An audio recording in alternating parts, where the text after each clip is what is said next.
La logique est la protection des biens et des personnes, avant tout sur la protection des personnes. On est sur deux problématiques, c'est la protection à l'arrière, c'est-à-dire les habitations, le secteur de la Passe, de la Couarde et puis jusqu'à Loie. Parce qu'il faut imaginer que quand cet ouvrage est atteint, voire dégradé comme à Xintia en 2010, il y a aussi des enjeux qui vont jusqu'à Loie. Voilà, il n'y a pas seulement la voie qui est juste derrière, ailleurs on surélève le niveau de protection. Ici on le refait à l'identique parce qu'il était déjà suffisamment dimensionné pour répondre aux exigences concernant la submersion. Voilà.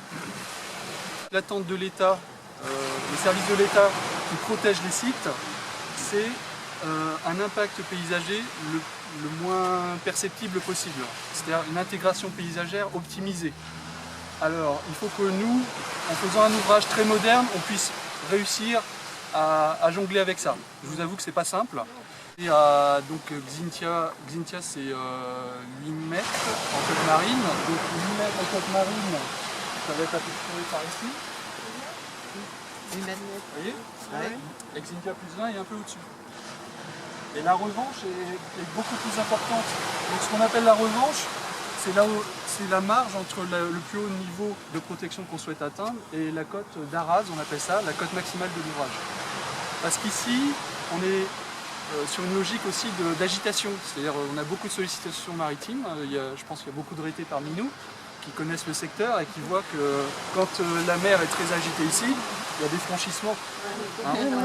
Ici, ce qui pose pas en priorité, ce qui pose des problèmes, c'est les paquets de mer et c'est pas forcément le niveau statique de l'eau. Et donc, ce que souhaitait les services de l'État, c'est qu'on fasse quasiment le même ouvrage que celui qui a été détruit. Au niveau aspect et intégration paysagère. Alors on savait qu'on n'allait pas y arriver, il y a eu des compromis de fait, et vous avez sous les yeux le résultat du compromis. Alors sur la partie basse, sous vos pieds, c'est du béton, qu'on appelle désactivé, c'est-à-dire du béton brut, et puis on fait un petit traitement de surface, comme on fait dans les bourgs, pour refaire sortir le gravillon. Hein. Et donc, surtout, ce qui était attendu par les services de l'État pour l'intégration paysagère, c'est la partie haute, pour retrouver à la fois l'aspect et la courbure avec le saut de vague courbé donc du site précédent et puis à l'image effectivement de toutes les digues qu'on peut avoir sur cette partie du littoral. Vous voyez qu'en profil on a essayé de recréer le profil existant. L'astuce elle est sur la risberme, on appelle ça, c'est-à-dire une cassure. Et l'idée c'est que la houle se casse plutôt ici. On a des contraintes extrême ici, qu'on ne retrouve pas au fond du Fier d'Ars par exemple, hein, où il y a juste du petit clapot même en période d'agitation.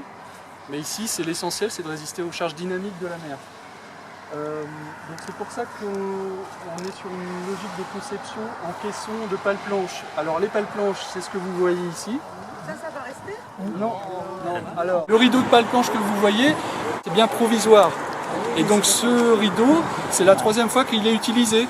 Il a été utilisé une première fois, une deuxième fois. Oui, il se déplace. Voilà, on le renlève à chaque fois.